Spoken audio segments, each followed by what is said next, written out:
Amr ibn Abbas rəvayət edir ki, Allah elçisi ona Allahın salavatı və salamı olsun buyurmuşdur. Kim Allahın yolunda çalışaraq saç saqqalını ağardarsa, bu, qiyamət günü onun üçün nur olacaqdır.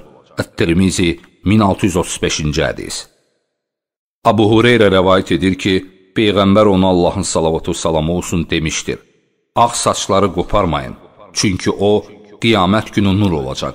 Kimin saçları İslamda ağararsa, hər ağ saça görə ona bir savab yazılar, bir günaha silinər və bir dərəcə yüksəldilər. İbn Hibban 2974-cü hədis. Fudalə ibn Ubeyd rəvayət edir ki, Peyğəmbər ona Allahın salavatı və salamı olsun demişdir. Kimin İslamda Allah yolunda saçları ağararsa, bu, qiyamət günü onun üçün nur olacaq. Bu zaman bir kişi belə dedi. Həqiqətən də kişilər ağ saçı qoparırlar.